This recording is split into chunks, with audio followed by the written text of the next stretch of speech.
Medchal municipality Ramanagari Srinivas Goud గారి ఆధ్వర్యంలో ఈటెల రాజేందర్ అన్న గారి విజయం కోసం పాటుపడడానికి ముందుకొస్తున్నటువంటి అనేక మంది యువకులు, సుమారుగా దాదాపు 100-150 మంది యువకులు ఈరోజు మరి వారి ఆధ్వర్యంలో రాజేందర్ అన్న గెలుపు కోసం చేరడం జరిగింది.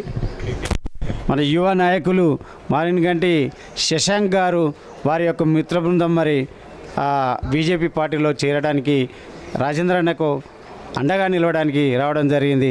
వారి మాటల్లో భారత్ మాతా కీ జై, భారత్ మాతా కీ జై. ఈరోజు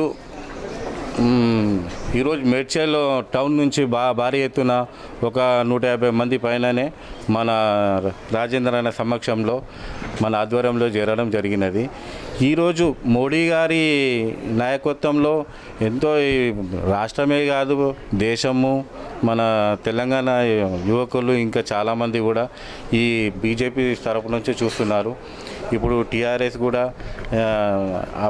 ఇంతకుముందు ఏమి కార్యక్రమాలు ఏం పనులు చేయలేదు, అభివృద్ధి చేయలేదు. ఇప్పుడు కాంగ్రెస్ వచ్చింది, కాంగ్రెస్ కూడా అంతే ఉంది. ఇప్పుడు మోడీ గారు మన దేశంలో ఆయన ఇప్పుడు పార్లమెంటు ఎన్నికలు వచ్చాయి. మన ఈటెల రాజేందర్ అన్నకు మన మల్కాజ్గిరి నుంచి టికెట్ ఇవ్వడం జరిగింది. మనము భారీ మెజారిటీతో ఈటెల అన్నను గెలిపించుకోవాలని అందరికీ మేడ్చల్ ప్రజలకు, మల్కాజ్గిరి నియోజకవర్గం ప్రజలకు అందరికీ భారీ ఎత్తున వేసి మన ఈటెల అన్నను గెలిపించాలని మనవి. జై శ్రీరామ్. నమస్కారం. జై శ్రీరామ్. జై శ్రీరామ్. ఈరోజు మేము మేడ్చల్ మున్సిపాలిటీ నుంచి రామన్నగర్ శ్రీనివాస్ గౌడ్ గారి ఆధ్వర్యంలో భారతీయ జనతా పార్టీలో చేరడం జరిగింది. భారతీయ జనతా పార్టీ యొక్క ఆశయాలు, సిద్ధాంతాలు మాకు నచ్చి మేము ఈరోజు ఈటెల రాజేందర్ గారి సమక్షంలో చేరడం జరిగింది. రాబోయే లోక్సభ ఎన్నికల్లో బీజేపీ పార్టీకి ఓటేసి ఈటెల రాజేందర్ గారిని గెలిపించవలసిందిగా కోరుతున్నాము. బీజేపీ పార్టీకి ఎందుకు ఓటేయాలి అంటే, ఇప్పుడు అన్నగారు చెప్పినట్టు దేశాన్ని చాలా ఎత్తున నిలబెట్టిన మోడీ గారు కానీ, దేశంలో జరిగే చాలా అభివృద్ధి పనులు కానీ ఎన్నో మమ్మల్ని చాలా ఇన్స్పైర్ చేశాయి. సో ఇన్స్పైర్ చేయడం వల్ల మేము ఈరోజు జాయిన్ అవ్వాల్సి వచ్చింది. సో చూసుకుంటే కనుక మనకి కోవిడ్లో కానీ, కోవిడ్ కష్టాల్లో కానీ, వేరే దేశాలు ఎంతో కన్నీరు గారుస్తున్నా కానీ నేనున్నా అని చెప్పి మోడీ గారు వ్యాక్సిన్స్ ఇవ్వడం కానీ, అలాగే ఎన్నో దేశాలు అక్రమంగా డబ్బులు ఇక్కడికి ఆర్గనైజేషన్స్కి పంపించే క్రమంలో ఎఫ్సిఆర్ఏ రెగ్యులేషన్ని చాలా టైట్ చేయడంలో కానీ, అలాగే చూసుకుంటే డిజిటల్ ట్రాన్స్ఫర్మేషన్ కానీ, ఇవన్నీ చూసుకుంటే ఇంకా చాలా ఉన్నాయి. రోడ్ ఇన్ఫ్రాస్ట్రక్చర్ కానీ ఇంకా చాలా పనుల్లో మన దేశం ఎంతో అభివృద్ధి చెందింది. సో అలాగే కాకుండా కాంగ్రెస్కి ముందుకు ఓటు వేయొద్దు అనడానికి కూడా నేను రీజన్స్ చెప్తాను. ఏదైతే మన రాష్ట్ర ముఖ్యమంత్రి రేవంత్ రెడ్డి గారు మోడీ గారు వచ్చినప్పుడు ఆయన బ్లెస్సింగ్స్ కావాలి, ఆయన కోఆపరేషన్ ఉండాలి అని చెప్పడం వల్ల కాంగ్రెస్ కూడా ఓటు వేయాల్సిన అవసరం లేదనే భావాన్ని జనాల్లో నింపాడు.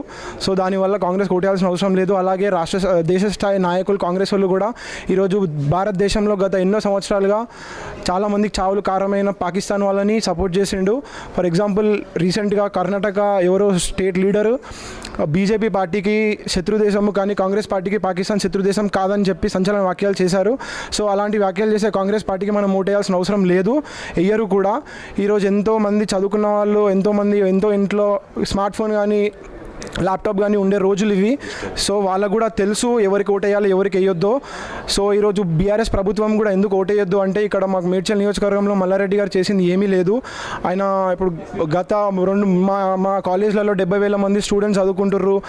ప్రతి ఆయమ్మ స్టూడెంట్, డ్రైవర్ స్టూడెంట్ చదువుకుని గొప్ప మాటలు చెప్పడం వల్ల, కానీ చెప్పడమే కానీ వాళ్ళకి ఏం మంచి చేసింది లేదు కాలేజ్లలో. గత 2 సంవత్సరాలు 3 సంవత్సరాల నుంచి రీఎంబర్స్మెంట్ ఫీజులు వాళ్ళు ఇవ్వలేరు. ఈరోజు పిల్లలందరూ కాలేజ్కి వెళ్తే సర్టిఫికేట్ల కోసం, ఉద్యోగాల్లో సర్టిఫికేట్ సబ్మిట్ చేయడం కోసం కాలేజ్లోకి వెళ్తే మీరే పైసలు కట్టండి, గవర్నమెంట్ రీఫండ్ చేసిన తర్వాత మీకు రీఫండ్ చేస్తామని చెప్తున్నారు. అంతేగాని పిల్లలకు అండగా వాళ్ళు నిలబడట్లేరు. ఈరోజు కావాలంటే మీరే మైక్ తీసుకొని సిఎంఆర్ కాలేజ్ కాడికి వెళ్ళండి, సాయంత్రం 5 గంటలకు. అలాంటి ఇక్కడ ఎలాంటి యాక్సిడెంట్స్ అవుతున్నాయో, ట్రాఫిక్ ఇబ్బందులు ఎలా వస్తున్నాయో మీరే చూడండి.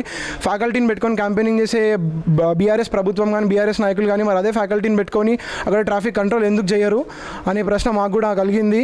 సో మేము కూడా ఈరోజు భారతీయ జనతా పార్టీని మేడ్చల్ నియోజకవర్గంలో అభివృద్ధి బలపరచడానికే ఈరోజు మేము జాయిన్ అయినాము. మాకు 10 సంవత్సరాల నుంచి ఎంతోమంది మేడ్చల్ నుంచి కానీ చుట్టుపక్కల షామీర్పేట్ గట్కేశ్వర్ నుంచి ఎంతోమంది యువ నాయకులు చాలా పోరాడిరు డిగ్రీ కాలేజ్ కోసము. ఈరోజు డిగ్రీ కాలేజ్ ఇస్తాన్న మల్లారెడ్డి గారు కూడా డిగ్రీ కాలేజ్ తేలేకపోయారు. కోర్టు ప్రాంగణం మొత్తం డెవలప్మెంట్ చేస్తాన్న మల్లారెడ్డి గారు డెవలప్మెంట్ చేయలేకపోయారు. ఈరోజు వాళ్ళ కొడుకు కూడా వెనకడికి వేశాడు, నేను నిలబడట్లేదు అని. దాన్ని బట్టి వాళ్ళ ఓటమి వాళ్ళే ఒప్పుకున్నారు. గత ఎన్నికల్లో 90,000 మెజారిటీ వచ్చిన మల్లారెడ్డికి రీసెంట్గా 30,000 మెజారిటీ వచ్చింది. దాన్ని బట్టి మీరే అర్థం చేసుకోవాలి. ఇంకా మల్లారెడ్డి గారికి ఓటేయాల్సిన అవసరం ఎవరికి అనిపిస్తలేదు. ఇయరన్న సందర్భం కూడా ఉంది ఈరోజు. సో దాన్ని బట్టి మేడ్చల్ నియోజకవర్గంలో కూడా బీజేపీ పార్టీ దివాలా తీసింది, సౌండ్ లేదని చెప్పారు. సో మేము గట్టిగా సౌండ్ ఇద్దామన్న ఉద్దేశంతోనే ఈరోజు మేము జాయిన్ అయినాము. సో మేము ఇయ్యబోతున్నాం కూడా. వచ్చే మున్సిపల్ ఎలక్షన్స్ కానీ రాబోయే తర్వాత వచ్చే 5 సంవత్సరాల్లో వచ్చే అసెంబ్లీ ఎలక్షన్స్ కానీ ఇస్తాము. బీజేపీ జెండా ఎగరేస్తాము. ఈరోజు ఈటల రాజేందర్ గారు మల్కాజ్గిరి టికెట్ వచ్చింది. సో మేము చాలా ఆనందిస్తున్నాము. అన్నగారి సమక్షంలో మేము ఈరోజు జాయిన్ అయినాము. సో అందరూ మల్కాజ్గిరి లోక్సభ బీజేపీకి ఓటేయాలి. ఓటేసి గెలిపించవలసిన కోరుతున్నాం. జై శ్రీరామ్, జై హింద్.